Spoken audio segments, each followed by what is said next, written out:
실장님, 이 사장님이 정말 제 아버지인가요? 서연이 떨리는 목소리로 물었습니다. 명숙은 잠시 말을 잇지 못하다가 입을 열었습니다. 설사 그렇다고 해도 넌 받아들여질 수 없어.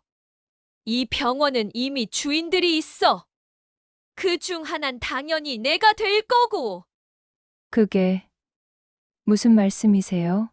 보육원 출신이라 멍청한 거니? 몇 번을 말해줘야 네 주제를 알게 될까? 이 사장님 조카들이 나와 이 병원을 물려받을 예정이야. 그런데 갑자기 너 같은 딸이 나타나면 얼마나 수치스러울 일이냐고. 너는 지금까지 보육원에서 자란 아이고, 배운 것도 없고, 가진 것도 이룬 것도 없는 너 같은 애가 이 집안과 어울릴 수가 없잖디. 명숙은 서연에게 다가가며 협박적인 어조로 말했습니다. 그들이 너를 가족으로 받아들일 수 있을까? 서연은 두려움에 떨었습니다. 그럼 저는 어떻게 해야 해요? 간단해. 그냥 조용히 사라져. 이 병원은 그만두고 다른 곳에서 새로 시작하는 거야. 오늘 사연을 시작하기 전에 구독과 좋아요 버튼을 눌러주시면 당신의 하루에 작은 기쁨이 더해질 거예요. 구독과 좋아요는 무료입니다. 그럼 사연 시작하겠습니다. 서울 외곽에 자리한 한빛 종합병원은 1970년대에 세워진 오래된 건물입니다. 세월의 흔적이 곳곳에 묻어있는 이 병원은 마치 시간이 멈춘 듯한 분위기를 자아내죠. 복도 곳곳에는 낡은 페인트가 벗겨진 자국들이 있고 오래된 형광등은 가끔씩 깜빡거리며 불안정한 빛을 뿌립니다. 하지만 그 속에서도 여전히 많은 사람들의 삶과 죽음이 오가는 곳이었습니다. 새벽 5시, 아직 세상이 잠들어 있는 시간에 한빛 종합병원 이사장 한도연은 혼자서 병원 복도를 걷고 있었습니다. 이것은 그의 오랜 습관이었죠. 73의 나이에도 불구하고 도연의 걸음걸이는 여전히 단단했습니다. 하지만 그의 뒷모습에서는 어딘지 모를 쓸쓸함이 느껴졌습니다. 도연은 검은색 정장을 단정히 차려입고 있었지만 넥타이는 느슨하게 매고 있었습니다. 새벽 시간이라 그런지 평소보다 편안한 모습이었죠. 그의 머리는 이미 하얗게 새었지만 여전히 날카로운 눈빛만큼은 젊은 시절 그대로였습니다. 직원들은 도연을 무섭고 냉정한 경영자라고 부릅니다. 실제로 도연은 병원 운영에 있어서는 철저하고 엄격했거든요. 예산회의에서는 한 푼도 허투루 쓰지 않았고 의료진들에게도 완벽한 서비스를 요구했습니다. 환자들의 안전을 최우선으로 생각하는 그의 철학 때문이었죠. 하지만 아무도 모르는 것이 하나 있었습니다. 바로 그가 매일 새벽마다 혼자 병원을 도는 진짜 이유를요. 도연에게 이 시간은 하루 중 가장 소중한 시간이었습니다. 아무도 없는 조용한 복도에서 그는 자신만의 생각에 잠길 수 있었거든요. 도연은 천천히 계단을 올라 5층 특실병동으로 향했습니다. 엘리베이터를 타지 않고 걸어서 올라가는 것도 그의 습관 중 하나였죠. 각 층을 지날 때마다 그는 병원의 곳곳을 살펴봤습니다. 환자들이 불편함은 없는지, 시설에 문제는 없는지 꼼꼼히 확인하는 것이었습니다. 5층 특실병동은 병원에서 가장 조용한 곳 중 하나였습니다.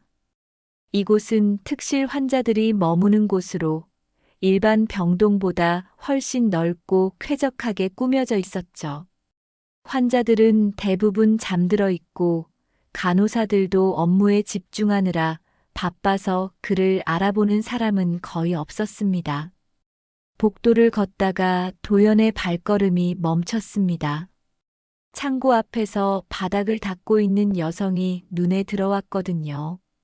그녀는 무릎을 꿇고 정성스럽게 바닥을 닦고 있었는데 귀에 이어폰을 꽂고 조그맣게 흥얼거리며 즐겁게 일하고 있는 그녀에게 왠지 눈길이 갔습니다. 몇일 동안 도연이 그녀를 눈여겨본 이유였습니다. 그런데 오늘은 더 유심히 그녀를 보게 되었습니다. 바로 그녀의 목에 걸린 은빛 나비 목걸이 때문이었죠. 형광등 불빛 아래에서 은은하게 빛나는 그 목걸이를 본 순간 도연의 심장이 거칠게 뛰기 시작했습니다. 그 목걸이는 너무나 익숙한 모양이었거든요. 나비 모양의 목걸이는 작지만 정교하게 만들어진 것이었습니다. 날개 부분에는 섬세한 무늬가 새겨져 있었고 나비 머리에는 작은 보석이 박혀 있었죠. 은빛이 형광등에 반사되어 아름다운 빛을 내고 있었습니다. 도연은 잠시 숨을 고르고 나서 조심스럽게 다가갔습니다. 그의 발소리를 들은 젊은 여성이 고개를 들었습니다. 저 실례합니다. 도연이 최대한 부드러운 목소리로 말을 걸었습니다. 40대 초반으로 보이는 여성이 놀란 표정으로 고개를 들었습니다. 그녀의 얼굴은 수줍음이 많아 보였지만 눈빛만큼은 또렷했습니다. 깨끗하게 빗어 넘긴 머리카락과 화장기 없는 얼굴에서 순수함이 느껴졌죠. 아, 이사장님, 죄송합니다. 방해가 되었나요? 그녀가 급히 일어서며 인사를 했습니다. 손에는 아직 걸레를 들고 있었고 무릎 부분이 젖어 있는 것으로 보아 한참 동안 바닥을 닦고 있었던 모양이었습니다. 아니요, 괜찮습니다. 열심히 일하시는 모습이 보기 좋네요. 도연이 말했습니다. 그런데 그의 시선은 계속 그녀의 목걸이에 머물러 있었습니다. 그런데 그 목걸이. 여성은 무의식적으로 목걸이를 만지작거렸습니다. 아, 이거요? 어릴 때부터 계속 차고 있는 건데요. 제가 기억할 수 있는 가장 오래된 물건이기도 하고요. 도연은 그 순간 마치 시간이 멈춘 듯한 느낌을 받았습니다. 40년 전 자신이 사랑하는 딸에게 선물했던 그 목걸이와 똑같았거든요. 아니, 똑같은 정도가 아니라 바로 그 목걸이일 수도 있었습니다. 혹시 성함이 어떻게 되시나요? 도연이 간신히 입을 열었습니다. 그의 목소리는 평소와 달리 떨리고 있었습니다. 윤서연이라고 합니다. 청소 담당이에요. 여기서 일한 지는 한 달 정도 됐습니다. 서연이라는 이름을 들은 도연은 가슴이 먹먹해졌습니다. 자신의 딸 이름은 혜진이었지만 그 목걸이만큼은 분명했거든요. 40년 동안 한 번도 잊어본 적 없는 딸에게 직접 걸어준 그 목걸이 말입니다. 일하시느라 고생 많으시네요. 새벽 일찍부터 도연이 애써 평정심을 유지하며 말했습니다. 하지만 그의 마음은 이미 요동치고 있었습니다. 서연은 수줍게 미소를 지었습니다. 괜찮아요. 이젠 익숙해요. 그리고 새벽 시간이 조용해서 오히려 좋아요. 도연은 더 이상 말을 이어가지 못했습니다.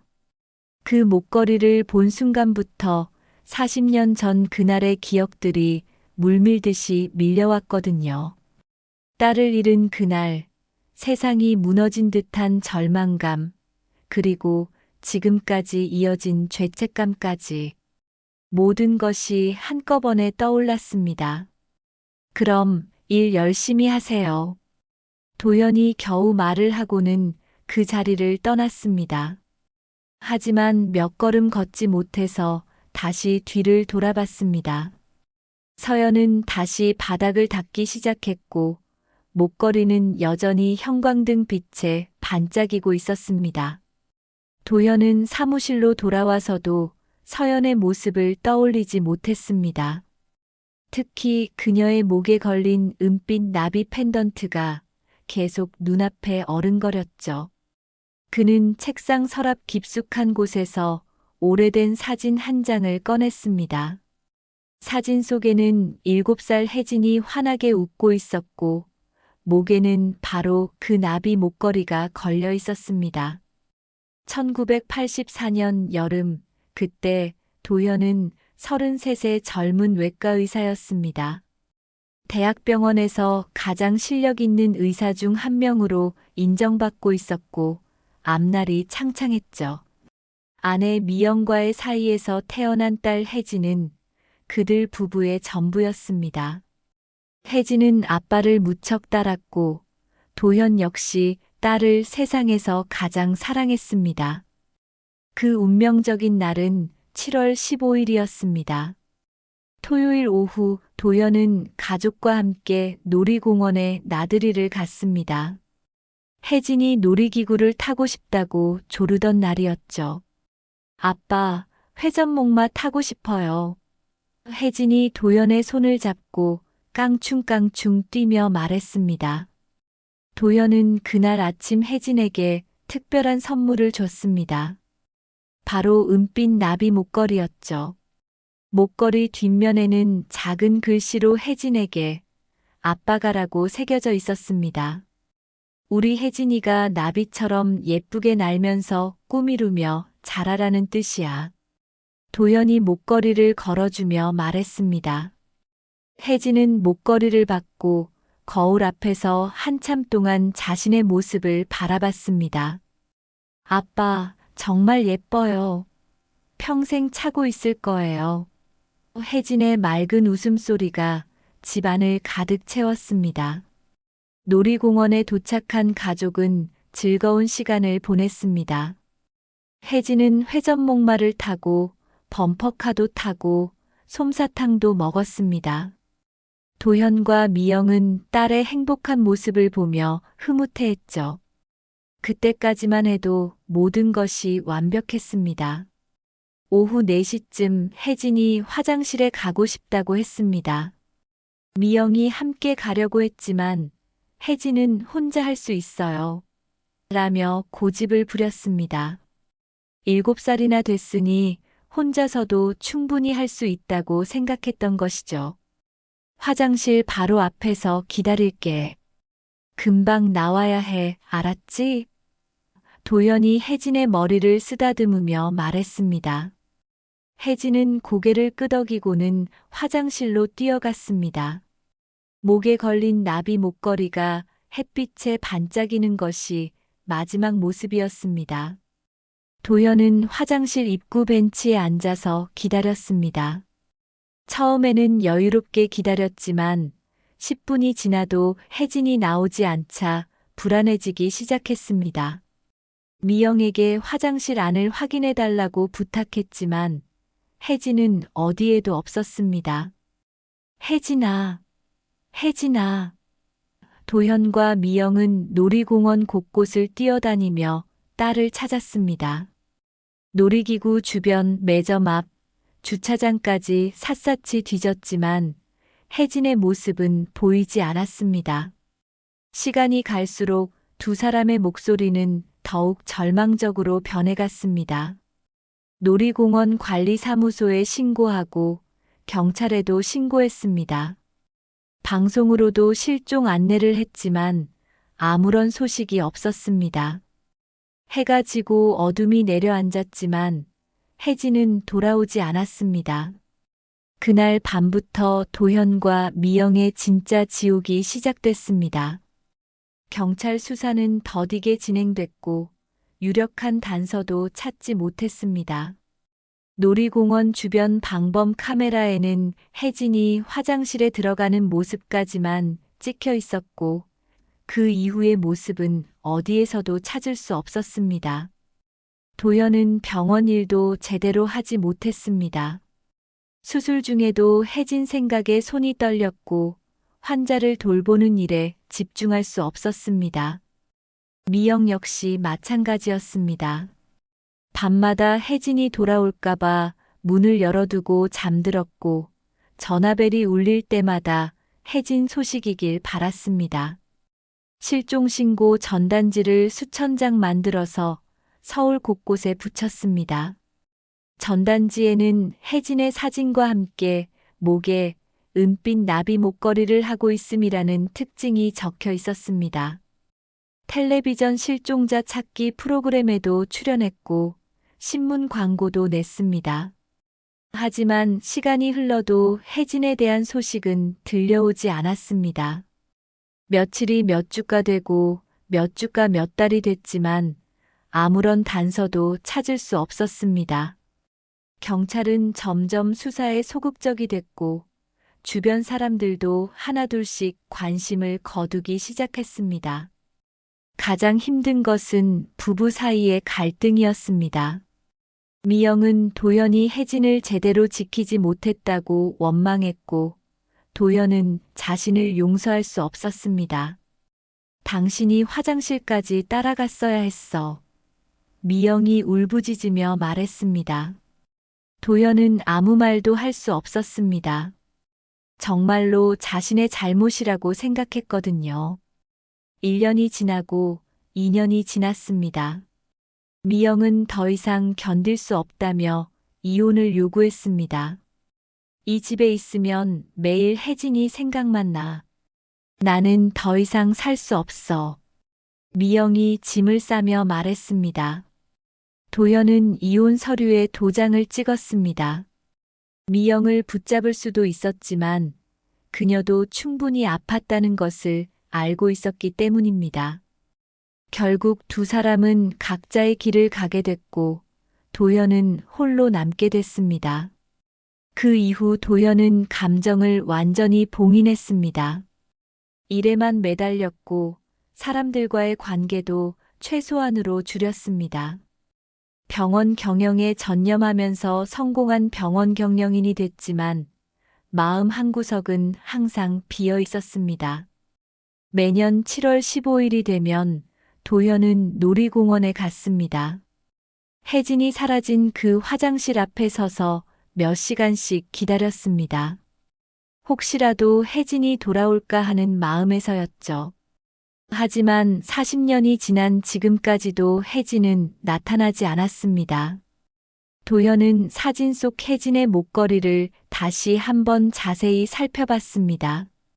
그리고 오늘 아침에 본 서연의 목걸이와 비교해 봤습니다. 나비의 모양, 크기, 색깔, 모든 것이 일치했습니다. 설마, 정말 설마, 도연이 혼잣말을 했습니다. 하지만 그의 마음 깊은 곳에서는 이미 확신이 자리 잡고 있었습니다. 다음 날 아침, 도연은 평소보다 일찍 병원에 도착했습니다. 밤새 잠을 이루지 못했거든요.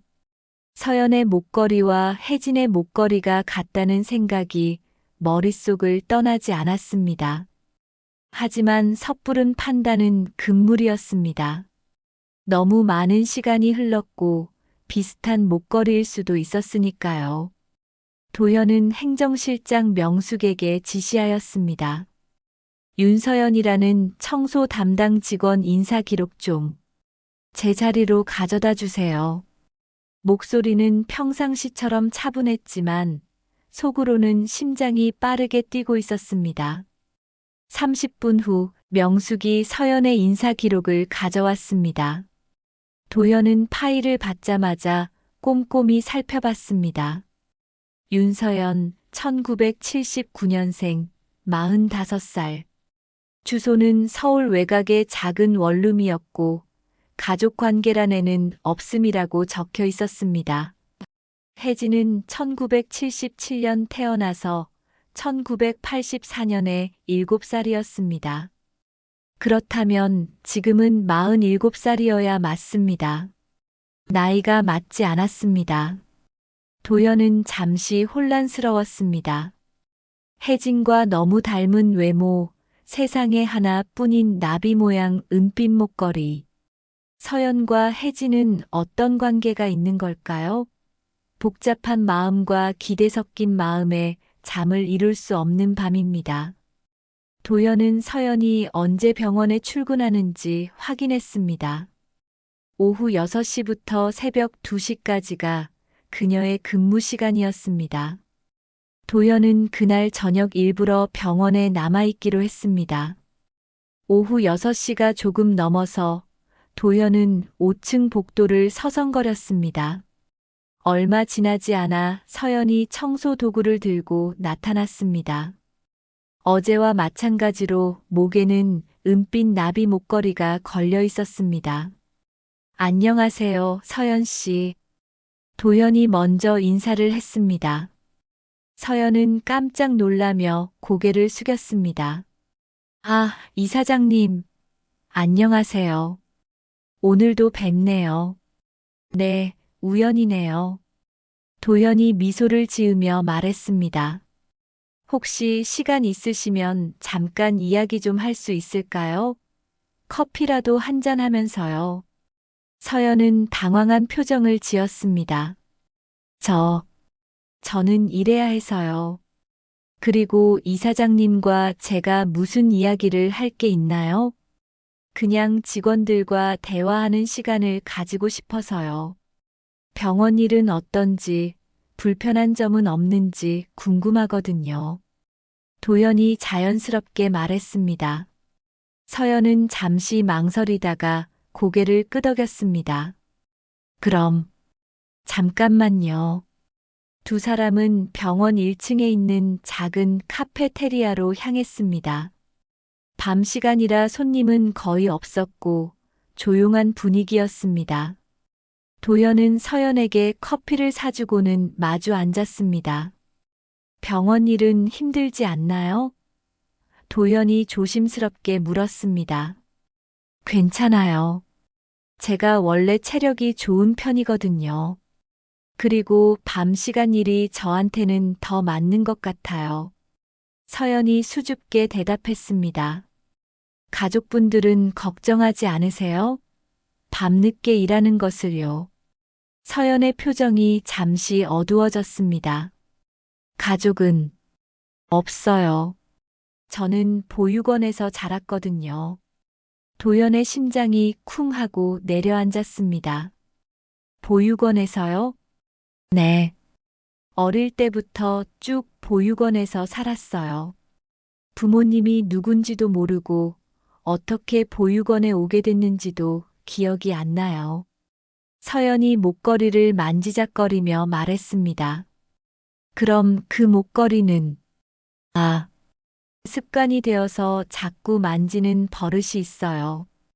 이건 제가 보육원에 왔을 때부터 이미 목에 걸려 있었대요.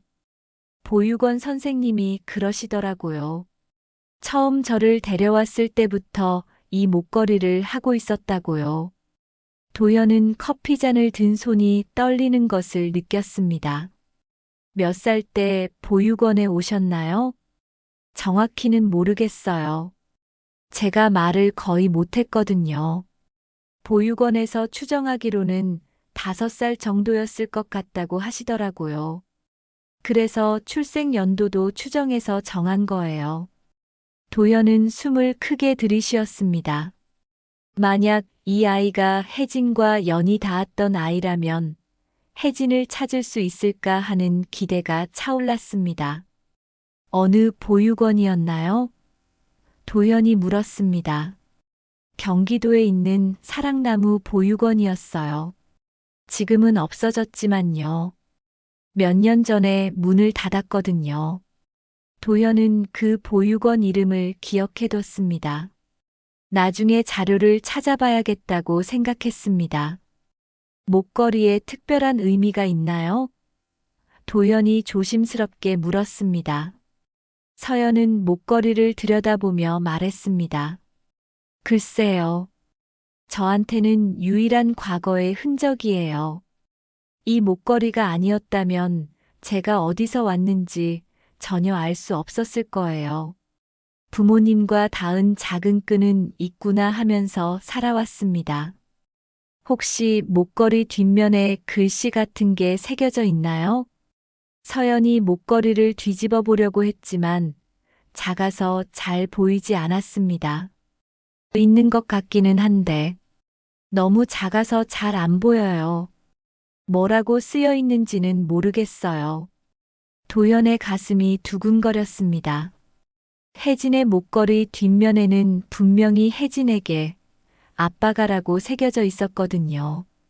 서연 씨, 혹시 제가 부탁 하나 드려도 될까요? 도연이 신중하게 말했습니다. 네. 목걸이를 잠깐 돋보기로 자세히 봐도 될까요? 서연은 잠시 망설였습니다. 목걸이는 그녀에게 가장 소중한 물건이었거든요. 하지만 도연의 진지한 표정을 보고는 고개를 끄덕였습니다. 그런데 왜 갑자기 목걸이에 관심을 가지시는 거예요? 서연이 의심스러운 표정으로 물었습니다. 도연은 잠시 고민했습니다. 아직 확실하지 않은 상황에서 성급하게 말하면 안 됐습니다. 그냥 예쁜 목걸이라서요. 어디서 만든 건지 궁금해서요. 서연은 목걸이 끈을 풀어서 도연에게 건네줬습니다. 도연은 조심스럽게 목걸이를 받았습니다. 40년 만에 다시 만지는 그 목걸이의 감촉은 너무나 익숙했습니다.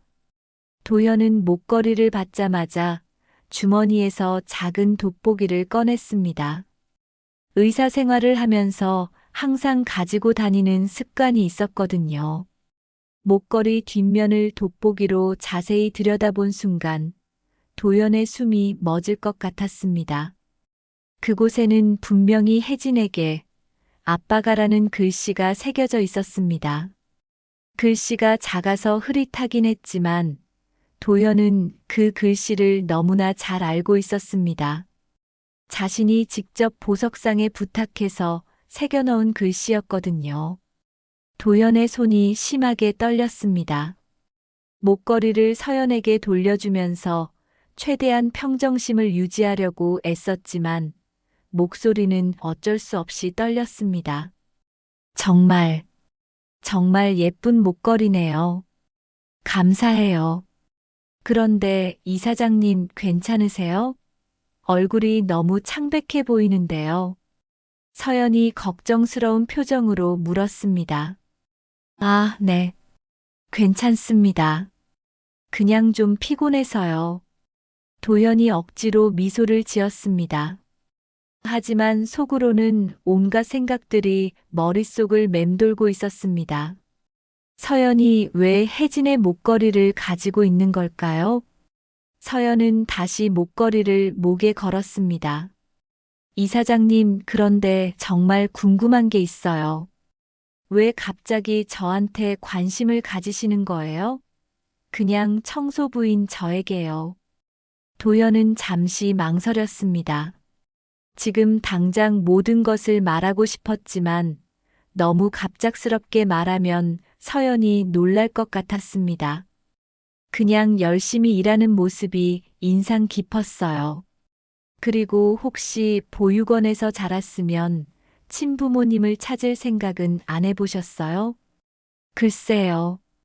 그냥 저는 이대로 조용히 사는 게 편해요. 날 버렸는지도 모를 일이고요. 알고 싶지 않아요. 도연은 체념한 듯 피곤해 보이는 서연의 모습이 어딘지 안쓰럽게 느껴졌습니다. 그럼 유전자 검사를 한번 받아보실 생각은 없으세요? 유전자 검사요? 그걸 왜요? 서연의 표정이 급격히 경계심으로 바뀌었습니다. 왜 갑자기 그런 걸 하자고 하세요? 아, 그게. 도연이 말을 더듬었습니다. 사실 제대로 된 이유를 설명하기 어려웠거든요. 서연은 자리에서 일어났습니다. 서연은 몹시 불쾌했어요. 이사장님, 혹시 저를 이용하려는 건 아니죠? 저는 그런 일 당하는 거 질색이에요. 아니에요. 그런 게 아니라. 저 이런 일 처음이 아니거든요. 서연의 목소리가 높아졌습니다. 보육원에 있을 때도 입양 간다고 했다가 돈 문제로 취소된 적 있어요.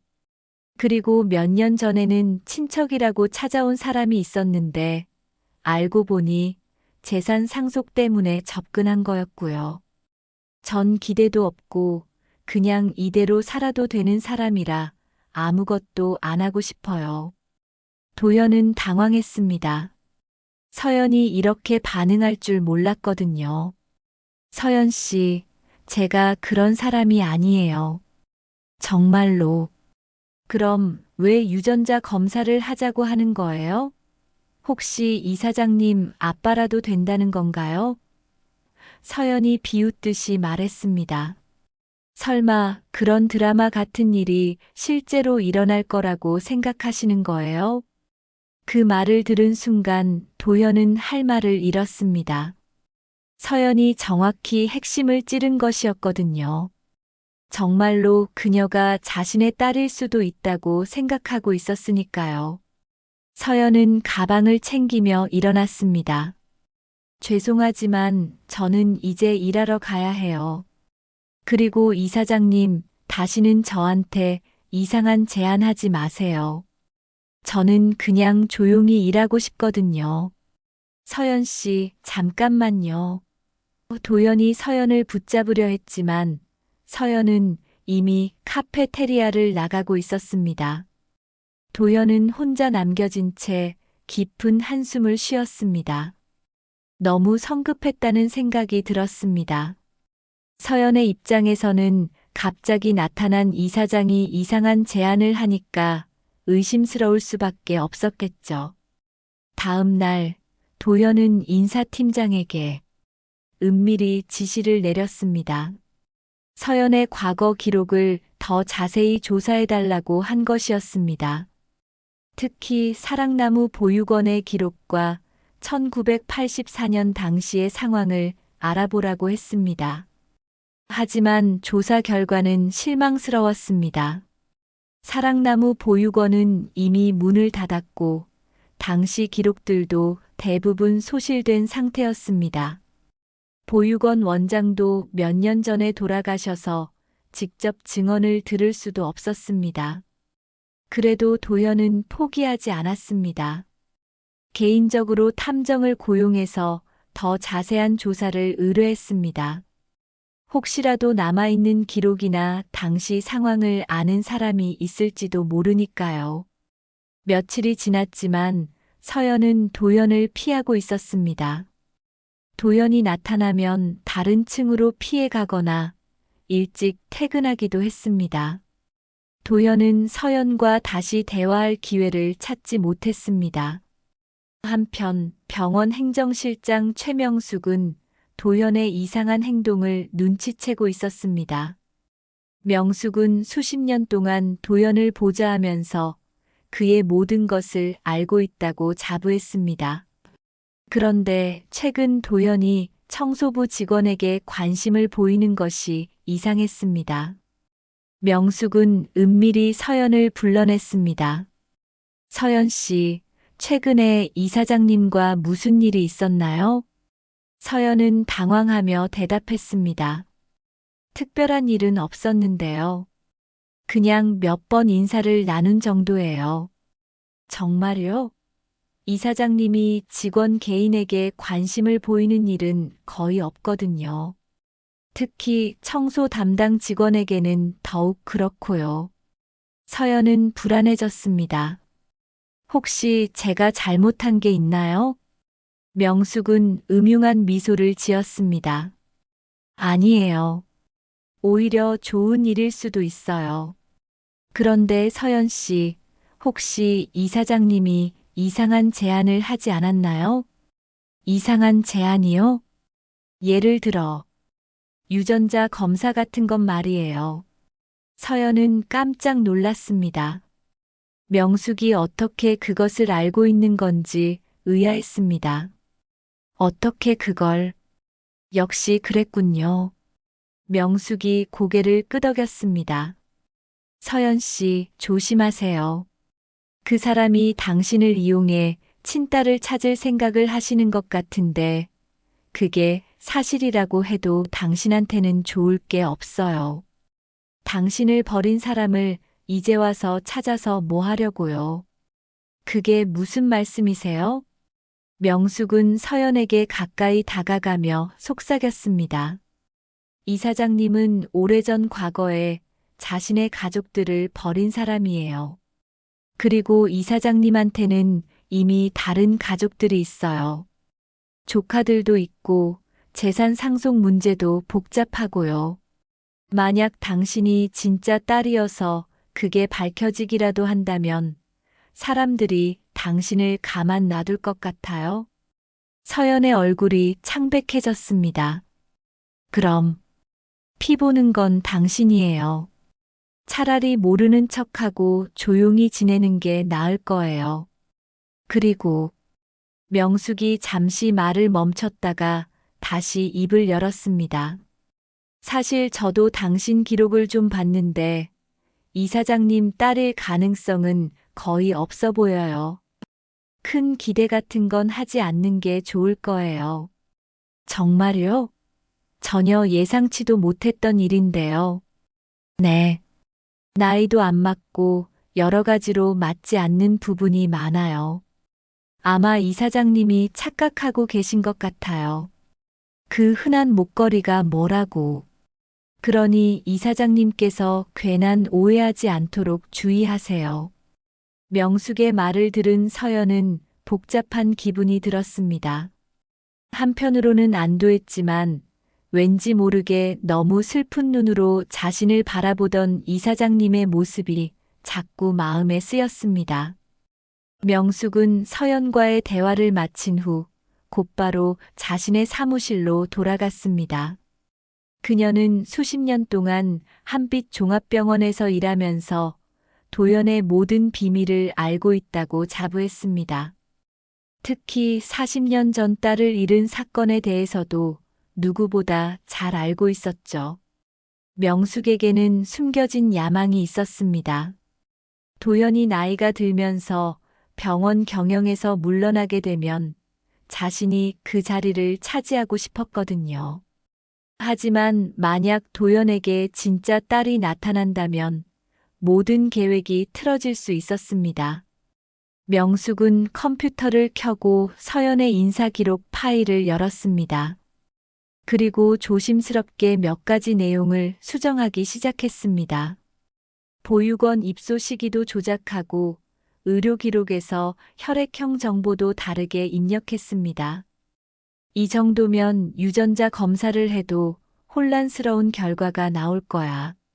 명숙이 혼잣말을 했습니다.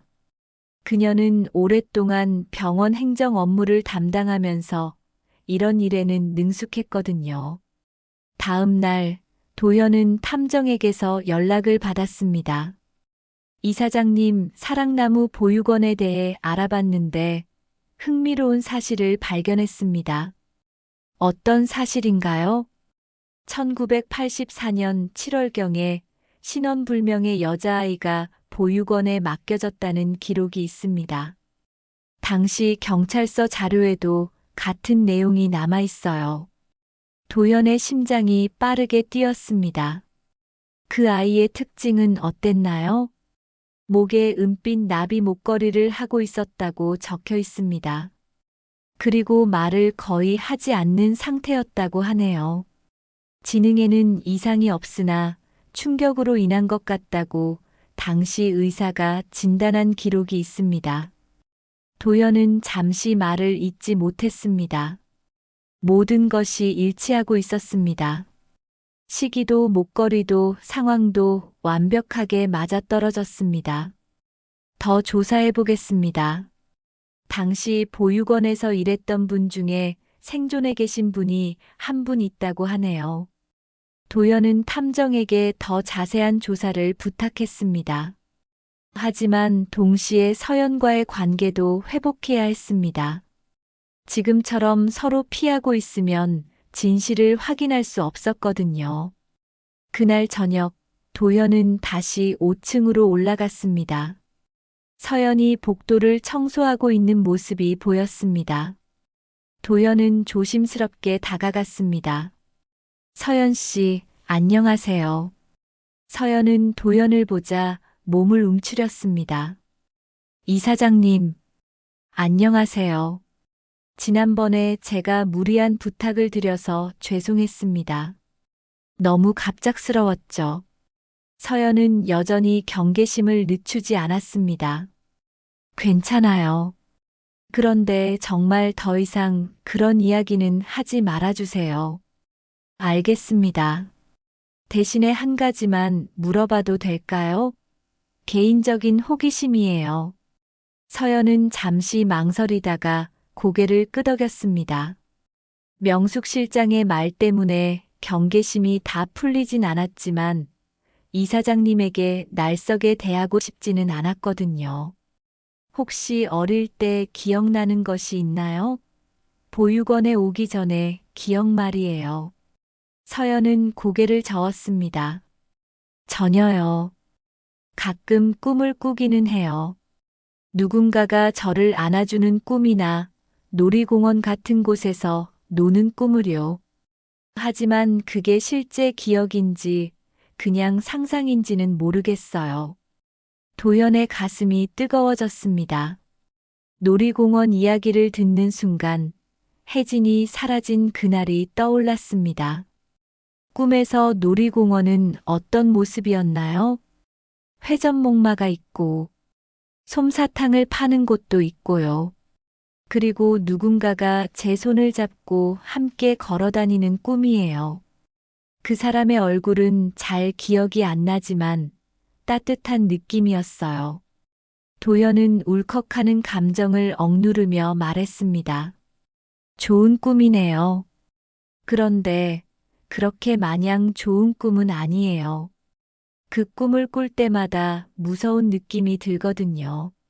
마지막에는 항상 누군가를 찾는 꿈이 되었어요. 아빠를 찾아 소리치면서 깨어나는 경우가 많아요. 도연은 눈물이 날 것 같았습니다. 그것은 분명히 혜진의 기억이었습니다. 실종 당시의 기억 말이에요. 그때 명숙이 복도 끝에서 나타났습니다. 이사장님 여기 계셨군요. 급한 서류가 있어서 찾고 있었습니다. 명숙은 도현과 서연이 대화하는 모습을 보고 불쾌한 표정을 지었습니다. 그녀는 서연에게 차가운 시선을 보냈습니다. 서연 씨, 일하는 시간에 개인적인 대화를 하는 건 좋지 않아요. 서연은 당황하며 고개를 숙였습니다. 죄송합니다. 명숙 씨, 제가 먼저 말을 걸었습니다. 도연이 서연을 감쌌습니다. 그래도 규정은 규정이니까요. 명숙이 딱딱하게 말했습니다. 서연 씨, 오늘 일찍 퇴근하세요. 그리고 내일 제 사무실로 와주세요. 할 이야기가 있어요. 서연은 불안한 표정으로 도연을 쳐다봤습니다. 도연은 명숙의 태도가 이상하다고 생각했지만 당장 뭐라고 할 수는 없었습니다. 그럼 저는 이만. 서연이 말을 하려는 순간 도연이 갑자기 말했습니다. 서연 씨, 혹시 시간 되시면 제대로 된 유전자 검사를 받아보시는 게 어떨까요? 제가 모든 비용을 부담할게요. 명숙의 얼굴이 순간 굳어졌습니다. 이사장님, 그게 무슨... 혹시 모르잖아요. 서연 씨도 자신의 정체성에 대해 궁금하실 텐데요.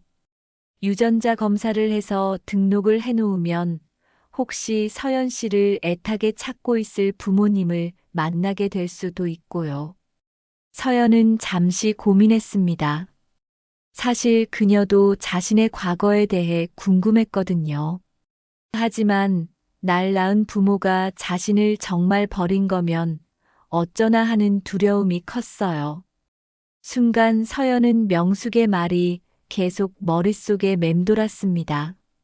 생각해 보겠어요. 서연이 조심스럽게 대답했습니다. 좋습니다. 급하지 않으니까 충분히 생각해 보세요. 명숙은 이 상황을 더 이상 지켜볼 수 없었습니다. 이사장님, 정말 급한 일이 있어서요. 도연은 할 수 없이 명숙을 따라갔습니다. 하지만 그는 이미 마음속으로 확신하고 있었습니다. 서연이 바로 자신의 딸 혜진이라는 것을요. 명숙은 사무실로 돌아가자마자 서연의 기록을 더욱 교묘하게 조작했습니다. 심지어 가짜 의료 기록까지 만들어서 유전자 검사 결과가 나와도 혼란스럽게 만들 계획이었습니다. 이렇게 되면 설사 유전자 검사를 해도 명확한 결과가 나오지 않을 거야. 명숙이 음흉하게 웃었습니다. 하지만 명숙은 한 가지를 놓치고 있었습니다. 도현이 이미 개인적으로 탐정을 고용해서 별도 조사를 진행하고 있다는 사실을요. 다음 날 오후 서연은 명숙의 사무실 앞에서 불안한 마음으로 서 있었습니다. 어제 명숙이 부른 이유가 무엇인지 궁금했지만 왠지 좋지 않은 예감이 들었습니다. 문을 두드리자 명숙의 목소리가 들려왔습니다. 들어오세요. 서연이 들어가자 명숙은 의자에 앉은 채 차가운 표정으로 그녀를 바라봤습니다. 앉으세요. 무슨 일로 부르셨나요? 서연이 조심스럽게 물었습니다. 명숙은 서연의 인사기록 파일을 책상 위에 펼쳐놓고 말했습니다. 서연 씨, 이사장님과의 관계가 너무 가까워지는 것 같아서 걱정이 되네요. 사람들이 보면 뭐라고 생각하겠어요? 저는 그냥 인사만 나눈 건데요. 괜히 오해할 상황 만들지 말아요. 명숙이 날카롭게 물었습니다. 이사장님이 서연 씨 잡고 무슨 유전자 검사까지 받자고 하시던데요? 명숙이 날카롭게 물었습니다. 혹시 이사장님이 당신을 딸이라고 생각하고 계신다는 걸 알고 있나요? 서연은 당황했습니다. 그런 건 아닌 것 같은데요. 명숙은 냉소적으로 웃었습니다. 서연 씨, 순진하시네요. 이사장님은 40년 전에 딸을 버렸어요. 과거의 과오로 죄책감 때문에 딸을 찾고 계신 건데, 당신 목걸이 때문에 착각하고 계신 거예요. 그냥 지금 이성을 잃고 희박한 가능성에 기대를 걸고 있는 거라고요. 착각이요? 네. 제가 당신 기록을 자세히 봤는데 이사장님 딸일 가능성은 전혀 없어요. 명숙이 파일을 넘기며 말했습니다. 나이도 안 맞고 혈액형도 다르고요. 여기 보세요. 간단한 검사만 해도 바로 나와요. 번거롭게 무슨 유전자 검사예요? 명숙은 조작된 서연의 기록을 보여줬습니다. 혈액형도 원래와 다르게 적혀 있었습니다. 이상하네요. 제 혈액형이 이게 아닌데요. 서연이 의아해했습니다. 아, 그건 제가 최근에 정확한 의료 기록으로 수정해 둔 거예요. 입사하면서 채용 검진 받으셨잖아요. 서연은 뭔가 이상하다고 느꼈지만 명숙의 말을 의심할 이유는 없었습니다. 그녀는 병원의 행정실장이었고 이런 일에는 전문가였으니까요. 그리고 서연 씨, 솔직히 말씀드릴게요. 명숙이 의자에서 일어나 서연에게 다가갔습니다. 설사 당신이 정말 이사장님 딸이라고 해도 그게 당신한테 좋을 것 같아요? 저번에도 말했었죠? 무슨 말씀이세요? 이사장님에게는 조카들이 있어요. 그들은 이미 병원 지분과 재산 상속을 기대하고 있죠. 만약 갑자기 딸이 나타나면 어떻게 될까요? 서연의 얼굴이 점점 어두워졌습니다. 그들이 당신을 가만 놔둘 것 같아요? 게다가 당신은 지금까지 보육원에서 자란 신분이잖아요. 갑자기 재벌가 딸이 된다고 해서 행복할 거라고 생각해요? 명숙의 말은 서연의 마음 깊은 곳에 있던 불안감을 건드렸습니다. 사실 서연도 그런 걱정을 하고 있었거든요. 제 조언은 이거예요. 이사장님과는 적당한 거리를 두세요. 유전자 검사 같은 것도 받지 마시고요. 그냥 조용히 일하면서 자신의 인생을 사시는 게 좋을 거예요. 지금처럼 그냥 조용히 평화롭게요.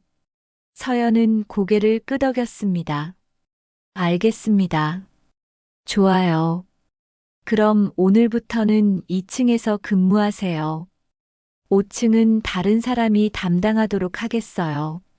서연이 사무실을 나간 후 명숙은 만족스러운 표정을 지었습니다. 이제 도현과 서연의 만남을 차단할 수 있을 것 같았거든요. 한편 도현은 탐정에게서 또 다른 소식을 들었습니다. 이사장님, 당시 사랑나무 보육원에서 일했던 분을 만났습니다. 어떤 말씀을 하시던가요? 1984년 7월에 들어온 아이에 대해 기억하고 계시더라고요. 그 아이에게 조금 특별한 점이 있었대요. 도현은 긴장했습니다. 어떻게 특별했다는 건가요? 처음에는 말을 전혀 하지 않았는데 몇 달 후부터 아빠라는 말을 자꾸 하더라는 거예요. 그리고 목걸이를 절대 떼려고 하지 않았다고 합니다. 그 목걸이가, 네, 은빛 나비 목걸이였다고 하네요. 뒷면에 뭔가 글씨가 새겨져 있었다고도 하시고요. 도연의 심장이 빠르게 뛰었습니다. 모든 증거가 서연이 혜진이라는 것을 가리키고 있었습니다. 더 놀라운 건 그분이 당시 사진을 가지고 계시다는 거예요. 사진이요? 네. 보육원에서 기념으로 찍었던 사진들 중에 그 아이가 나온 사진이 몇 장 있다고 하시네요. 내일 가져다 주신다고 하셨습니다. 도연은 흥분을 감추지 못했습니다. 만약 그 사진에서 서연의 어린 시절 모습을 확인할 수 있다면 더 이상 의심할 여지가 없을 것 같았습니다. 그날 저녁 도연은 서연을 찾기 위해 5층으로 올라갔습니다. 하지만 서연은 보이지 않았고 다른 청소부가 일하고 있었습니다. 서연 씨는 어디 갔나요? 도연이 물었습니다. 아, 오늘부터 2층으로 배치 바뀌었어요. 도연은 즉시 2층으로 내려갔습니다. 서연은 로비 한쪽에서 바닥을 닦고 있었습니다. 도연이 다가가자 서연은 몸을 움츠렸습니다. 서연 씨, 왜 갑자기 2층으로 오게 된 거예요? 행정실에서 그렇게 배치했어요. 서연이 눈을 마주치지 않으며 대답했습니다. 혹시 명숙 실장이 뭔가 말을 했나요? 서연은 잠시 망설이다가 고개를 끄덕였습니다. 이사장님 혹시요? 이사장님 딸을 찾고 계세요? 그게 저라고 생각하시는 거고요. 하지만 이사장님 저는 이사장님 딸이 아닌 것 같아요. 나이도 안 맞고 혈액형도 다르다고 하고요. 뭐라고요? 도연이 놀랐습니다. 혈액형이 다르다고요? 네. 제가 AB형인 줄 알았는데 정확한 검사를 해보니 O형이라고 하더라고요. 이사장님 따님 찾고 싶은 마음은 알겠는데 그냥 착각하시는 거 아닐까요? 혹시 이 목걸이 때문이라면 이 목걸이는 그냥 처음부터 있어서 언제 어디서 누구한테서 받은 건지 알 수 없어요. 세상에 같은 이름은 많아요. 도연은 이상하다고 생각했습니다. 혜진은 분명히 AB형이었거든요. 자신이 AB형이고 아내도 AB형이어서 O형은 나올 수가 없거든요. 그리고 이사장님 딸과는 나이가 차이 나고요. 도연은 뭔가 잘못됐다는 생각이 들었습니다. 서연이 말하는 정보들이 어제까지 알고 있던 것과 달랐거든요. 서연 씨, 혹시 최근에 혈액 검사를 다시 받으셨나요? 아니요. 그냥 기록을 정정한 거라고 하더라고요. 도연은 의심스러웠습니다. 혈액형이 잘못 기록될 리는 없었거든요. 특히 보육원에서는 아이들의 의료 기록을 정확히 관리했을 테니까요. 서연 씨, 제가 개인적으로 정확한 혈액 검사를 해드릴까요? 확실히 하는 차원에서요. 저희 병원 말고 다른 데서 진행을 해보도록 하죠. 서연은 고개를 저었습니다. 괜찮아요. 그리고 솔직히 말씀드리면 저는 이런 상황이 부담스러워요. 왜요? 만약 정말 이사장님 딸이라고 해도 저한테는 좋을 게 없을 것 같아서요. 오히려 문제만 생길 것 같고요. 이제 와서 제 부모 찾고 싶지도 않고 저는 그냥 혼자 조용히 살고 싶어요. 도연은 서연이 누군가에게 영향을 받았다는 것을 직감했습니다. 명숙이 뭔가 말을 했을 거라는 확신이 들었습니다. 그때 서연이 조용히 말했습니다. 이사장님, 저는 그냥 조용히 일하면서 살고 싶어요. 이사장님이 자꾸 이러시면 저 여기서 더는 일을 못해요. 부탁드릴게요. 도연은 서연과의 대화 후 더욱 의심이 깊어졌습니다. 분명히 누군가가 서연에게 영향을 주고 있었고 그 누군가는 명숙일 가능성이 높았습니다. 도연은 그동안 자신의 옆에서 자신의 모든 일을 봐준 명숙을 신뢰하고 있었지만 병원 일을 하면서 조금씩 비리를 저지르고 있다는 것도 눈치채고 있었어요. 서연에게 하는 행동을 보고는 직감했습니다. 명숙이 어쩌면 방해하고 있을 수 있다는 걸요. 도연은 곧바로 탐정에게 전화를 걸었습니다. 당시 보육원 선생님이 가져오신다는 사진 언제 받을 수 있나요? 내일 오전에 받을 수 있을 것 같습니다. 그런데 이사장님, 또 다른 발견이 있어요. 어떤 발견인가요? 1984년 당시 경찰 수사 기록을 찾았는데 놀이공원 실종 사건과 보육원에 맡겨진 아이 사건이 같은 시기에 일어났다는 기록이 있습니다. 하지만 당시에는 연결고리를 찾지 못했다고 되어 있네요. 도연의 가슴이 뛰었습니다. 왜 연결하지 못했을까요? 보육원에 온 아이가 기억상실 상태였고 나이 추정도 부정확했거든요. 게다가 이름도 모르는 상태였고요. 경찰은 다른 사건으로 분류했던 것 같습니다. 그런데 또 이상한 건 당시 목격자로 경찰 조사에 협조한 사람이 최명숙 실장이라고 합니다. 보육원에 데리고 간 사람도 최명숙 실장이고요. 최 실장이? 그럼 정말로. 네, 이사장님 서연님께서 따님일 가능성이 매우 높습니다. 내일 사진을 확인하시면 더 확실해질 거예요. 그리고 최 실장도 이 사건과 관련이 있는 것 같고요. 도연은 전화를 끊고 깊은 생각에 잠겼습니다. 40년 동안 찾아 헤맨 딸이 바로 코앞에 있었다는 사실이 믿기지 않았습니다. 하지만 동시에 누군가가 이 사실을 숨기려고 한다는 것도 분명했습니다. 끝내 가족을 찾지 못한다면 명숙에게 오랫동안 자신의 삶을 바쳐온 이 병원을 물려줄 생각을 하고 있던 도연이었습니다. 그날 밤 서연은 병원 지하 창고에서 일하고 있었습니다.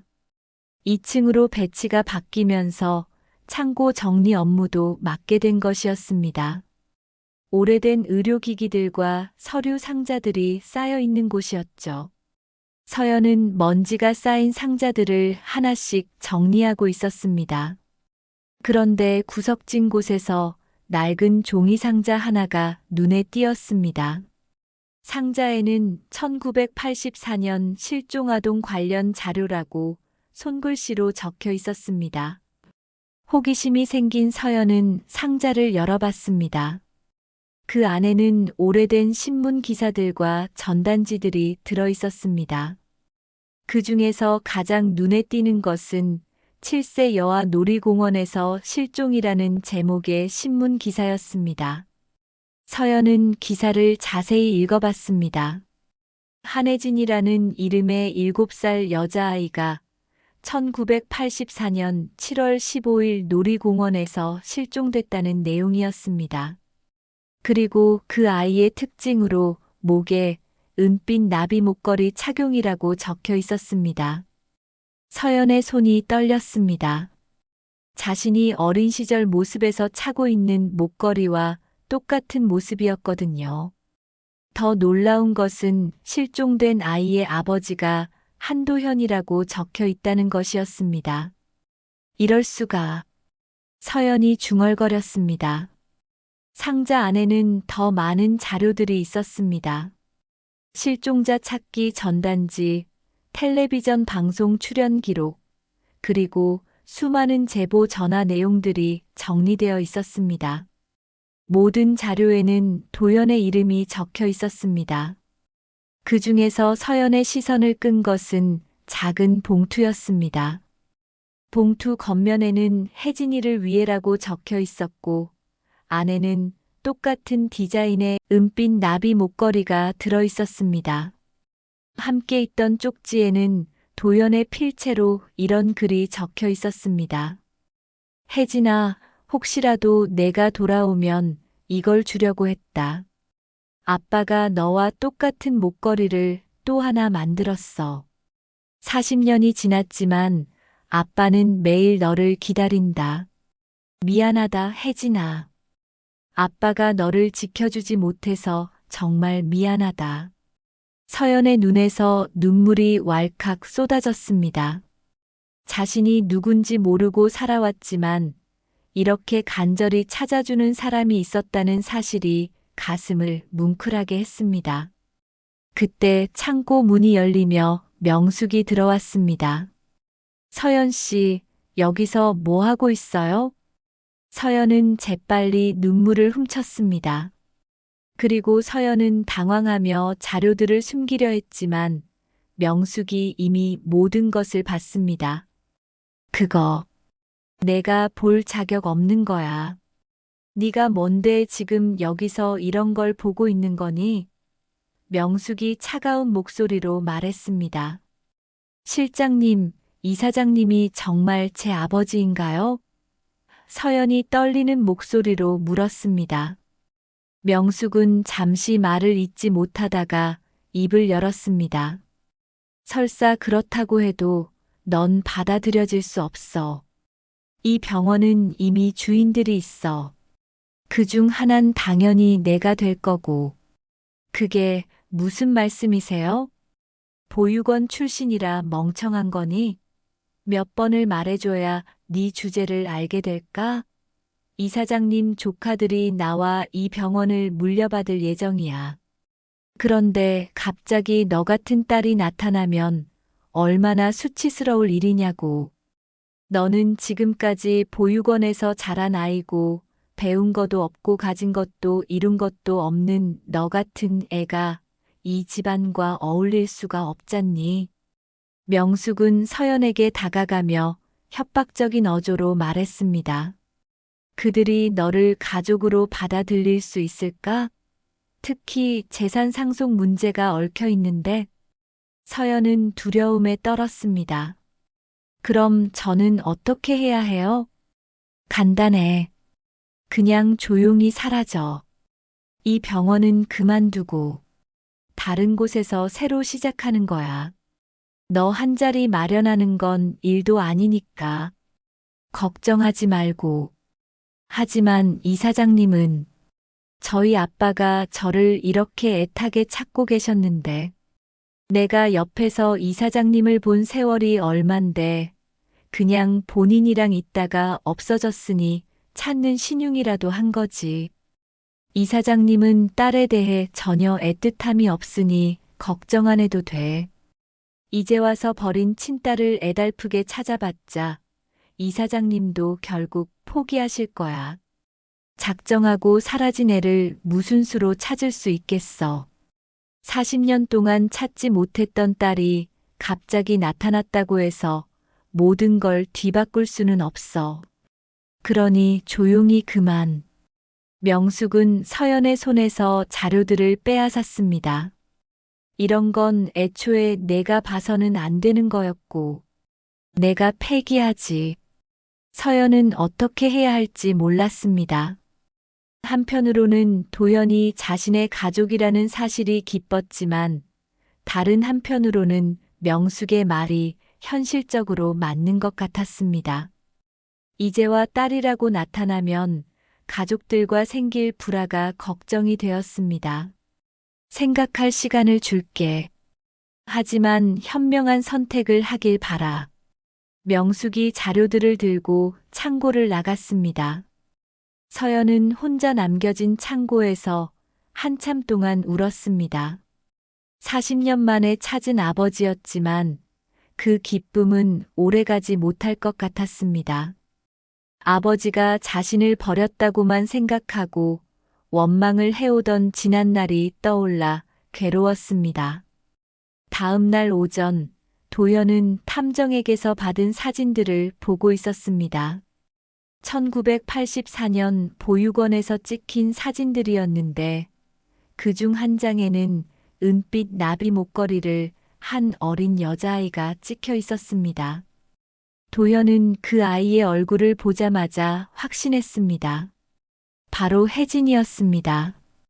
눈매며 입모양이 혜진과 똑같았거든요. 그리고 지금의 서연과도 닮아 있었습니다. 이제 확실해졌군요. 도연이 혼잣말을 했습니다. 그는 즉시 서연을 찾기 위해 병원을 돌아다녔습니다. 하지만 서연은 어디에도 보이지 않았습니다. 인사팀에 문의해보니 서연이 오늘 사직서를 제출했다는 답변이 돌아왔습니다. 도연은 경악했습니다. 사직서를 언제 제출했나요? 어제 밤늦게 제출했습니다. 개인 사정으로 그만둔다고 하더라고요. 도연은 즉시 서연의 주소를 확인하고 그녀를 찾아가기로 했습니다.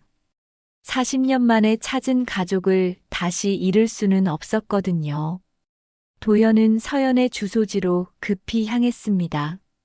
서울 외곽의 낡은 원룸촌이었는데 좁은 골목길을 따라 올라가니 작은 건물들이 빼곡히 들어서 있었습니다. 도연은 서연의 방 문 앞에 서서 조심스럽게 문을 두드렸습니다. 계세요? 서연 씨, 저예요. 한도연입니다. 한참을 기다렸지만 대답이 없었습니다.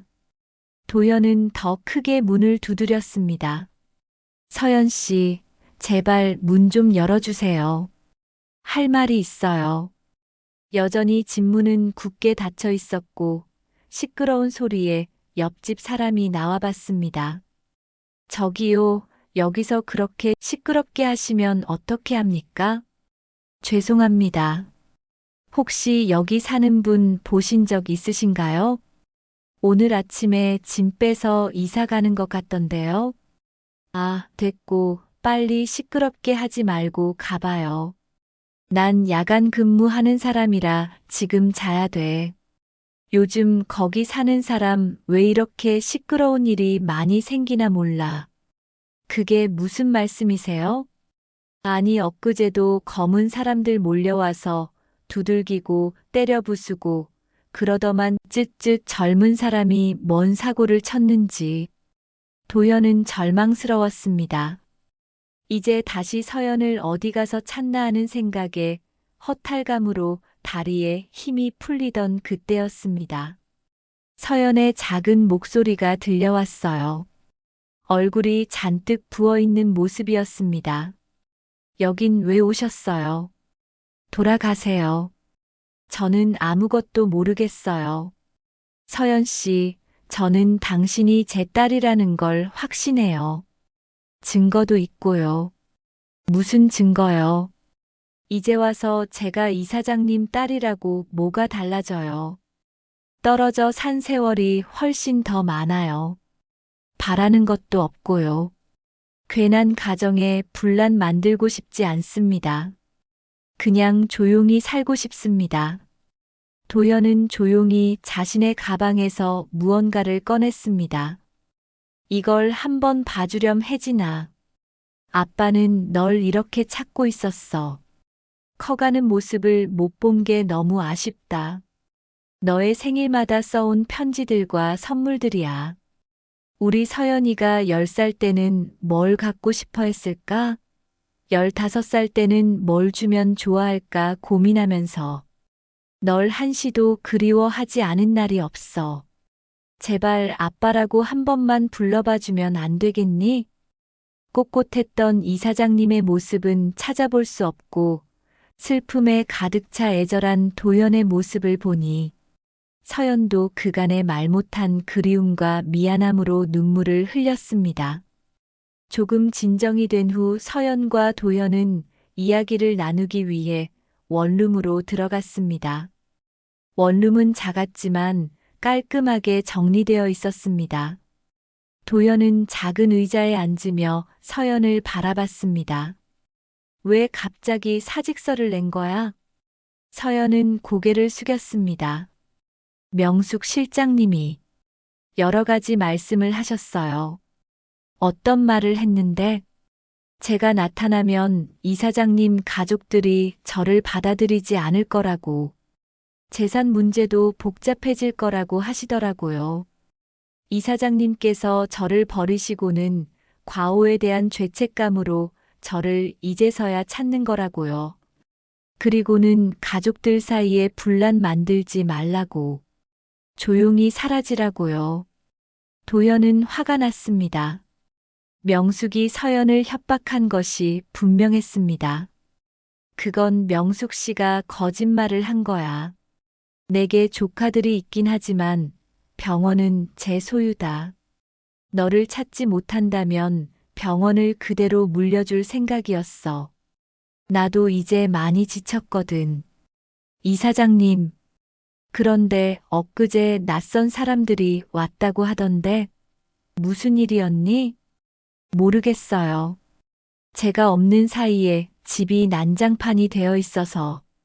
도연은 직감적으로 명숙의 지심을 알 수 있었어요. 도연은 명숙을 더 이상 참아주지 않기로 결심합니다. 하지만 저는 서연이 울먹이며 말했습니다.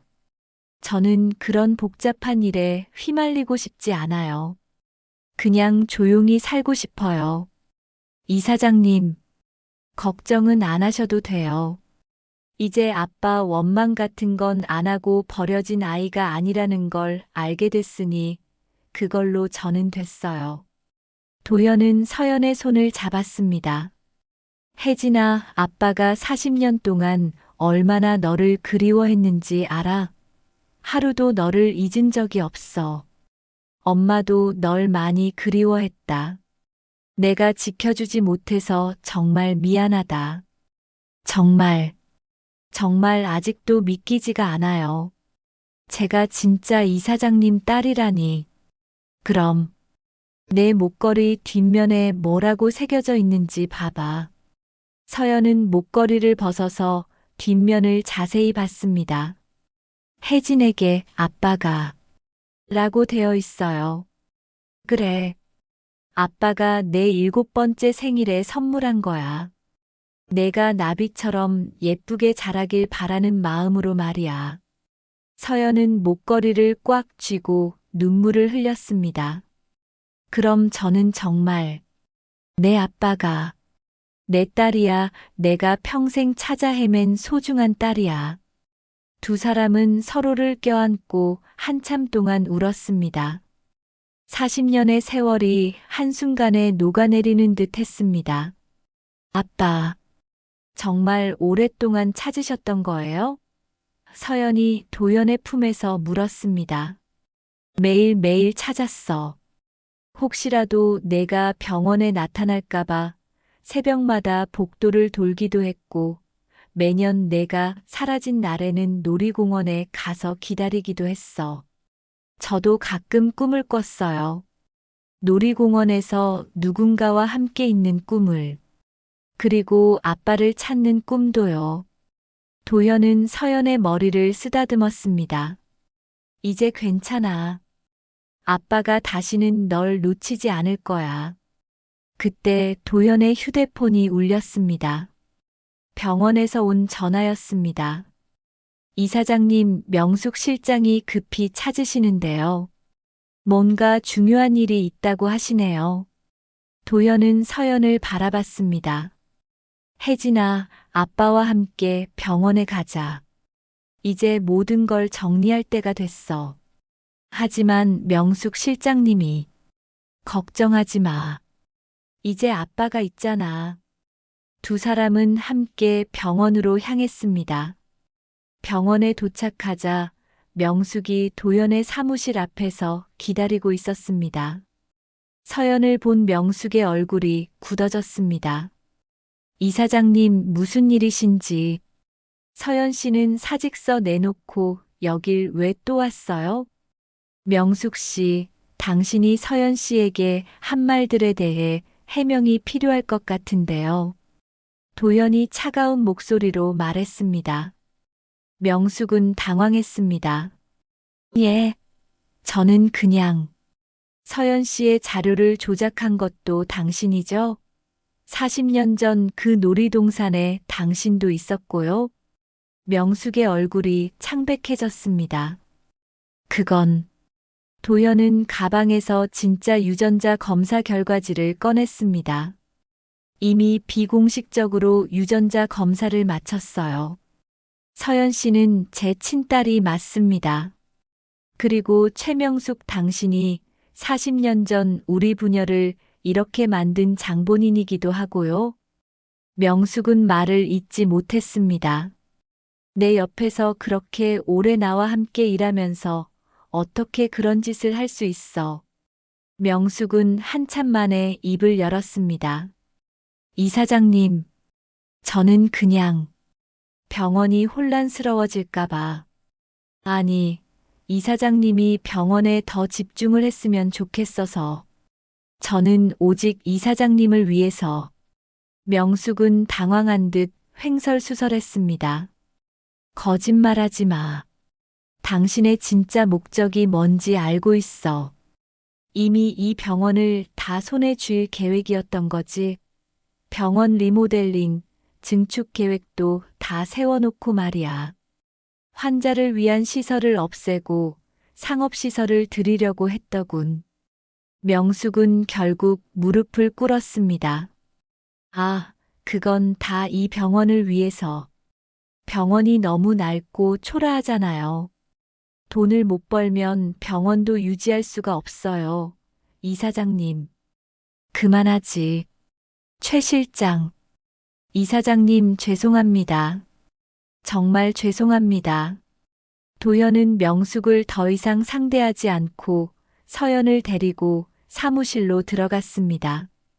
사무실 벽에는 이미 새로운 사진이 걸려 있었습니다. 도연과 서연이 오늘 함께 찍은 사진이었습니다. 몇 달이 지났습니다. 최명숙 실장은 경찰에 끌려가 조사를 받게 되었고, 서연이 유괴를 모의했던 사건은 공소시효가 지나 처벌되지 않았지만, 그동안 병원에서 비리를 저질러 왔던 내용과 의무기록 등을 조작한 사실에 대해 조사를 받아 재판을 받고 있었습니다. 사람들을 보내 서연을 위협한 사실에 대해서도 도연의 조카들이 사주한 것으로 밝혀져 같이 조사를 받았습니다. 아빠, 정말 괜찮으세요? 그래도 그동안 아빠와 함께한 가족들이었는데요. 혜진아, 난 정말 괜찮아. 이제 내가 있잖아. 도연의 따뜻한 눈빛과 말에 서연은 마음이 뜨거워졌습니다. 자신에게 관심을 갖고 따뜻하게 바라봐주던 이사장을 보며 서연은 언젠가 자신의 아빠에 대한 그리움을 떠올린 적이 있습니다. 그런 꿈을 꾼 적이 있었는데 정말 나의 아버지였다니요. 서연은 지금까지 느껴보지 못한 따뜻함과 안정감을 느끼고 있었습니다. 서연은 병원 사회복지팀에서 일하며 어려운 환자들을 돕고 있었습니다. 보육원에서 자란 경험으로 가족을 잃은 아이들을 위로하고 특별히 돌봤습니다. 도연은 이사회 회의에서 자주 이런 말을 했습니다. 우리 병원은 가족을 잃은 사람들에게도 따뜻한 곳이 되어야 합니다. 그것이 우리의 사명입니다. 어느 봄날 오후 서연은 사무실 창가에서 바깥을 바라보고 있었습니다. 따뜻한 햇살이 창문을 통해 들어오고 있었죠. 서연은 목걸이를 습관처럼 목걸이를 만지며 혼잣말을 했습니다. 이제 이 목걸이는 아픔의 상징이 아니라 사랑의 증표가 됐네. 도연이 사무실로 들어왔습니다. 혜진아, 뭘 그렇게 생각하고 있어? 그냥 행복하다는 생각이요, 아빠. 도연은 딸의 어깨에 손을 올렸습니다. 아빠도 행복해. 40년 만에 찾은 딸과 함께 할 수 있어서 말이야. 이렇게 곱고 밝게 자라줘서 고마워. 창밖으로는 새로운 봄이 시작되고 있었습니다. 오랜 기다림 끝에 찾은 가족의 따뜻함이 병원 전체를 감싸고 있었습니다. 근데 아빠, 저 이 목걸이 주고 싶은 사람이 있어요. 우리 혜진이만을 위한 하나밖에 없는 목걸인데, 이제는 목걸이가 없어도 우리가 가족이라는 걸 알잖아요. 그리고 이 목걸이는 사랑의 기운이 가득한 목걸이예요. 누군가에게도 이 사랑의 기운이 전해지면 좋겠어요. 도연은 서연의 말에 깊이 생각해 봤습니다. 누구에게 주고 싶어? 병원에 오는 아이들 중에 가족을 찾고 있는 아이가 있어요. 그 아이에게 희망의 상징으로 주고 싶어요. 좋은 생각이다. 다음 날 서연은 병원 상담센터에 온 12살 여자아이에게 목걸이를 선물했습니다. 이 목걸이는 마법의 목걸이야. 진짜 가족을 찾게 해주는 목걸이거든. 서연이 아이에게 목걸이를 걸어주며 말했습니다. 정말요? 정말이야. 언니도 이 목걸이 덕분에 아빠를 찾았거든. 너도 꼭 가족을 찾을 수 있을 거야. 아이의 눈에 희망의 빛이 들어왔습니다. 감사해요, 언니. 그날 저녁 도현과 서연은 병원 옥상에서 도시의 야경을 바라보고 있었습니다. 할아버지, 저 정말 행복해요. 나도 행복하다, 서연아. 이제 목걸이는 없지만 우리 마음속에는 더 큰 사랑이 있는 것 같아요. 도연은 서연의 어깨에 손을 올렸습니다. 그래. 몇 년 후 서연은 병원 이사가 되었고 도연은 명예이사장으로 물러났습니다. 하지만 여전히 아빠와 딸은 함께 병원을 이끌어갔습니다. 아빠, 오늘 좋은 소식이 있어요. 무슨 소식이지? 그 목걸이를 받았던 아이가 가족을 찾았대요. 실종자 가족센터에서 연락이 왔어요. 도연은 미소를 지었습니다. 정말 마법의 목걸이네. 그쵸? 정말 신기해요. 아빠가 나를 생각하며 만든 사랑의 마음이 그 아이에게도 가족이 있는 길로 이끌게 해준 것 같아요. 창밖으로는 또 다른 봄이 시작되고 있었습니다. 40년의 기다림 끝에 찾은 가족, 혈연을 넘어선 진정한 사랑, 그리고 다음 세대에게 전해지는 희망의 이야기가 계속되고 있었습니다. 한빛 종합병원은 이제 단순한 의료기관이 아니라 사랑과 희망을 전하는 곳이 되었습니다. 도현과 서연이 만들어낸 기적이었습니다. 미영아, 우리 잘하고 있지? 도연이 미영의 사진을 보며 중얼거렸습니다. 사진 속 미영은 여전히 환하게 웃고 있었습니다. 마치 잘하고 있어요, 여보. 그리고 우리 딸. 이라고 말하는 것 같았습니다. 은빛 나비는 이제 다른 아이의 목에서 희망의 빛을 내고 있었고, 사랑의 이야기는 계속해서 이어져 갔습니다. 오늘의 이야기 들어주셔서 감사합니다. 앞으로도 인생의 지혜를 밝히는 감동적인 사연으로 찾아뵙겠습니다. 좋아요와 구독도 잊지 말고 눌러주시고 댓글로 응원의 메시지를 남겨주세요. 오늘도 여러분들께 꽃길 인생만 펼쳐지길 바라고 응원하겠습니다.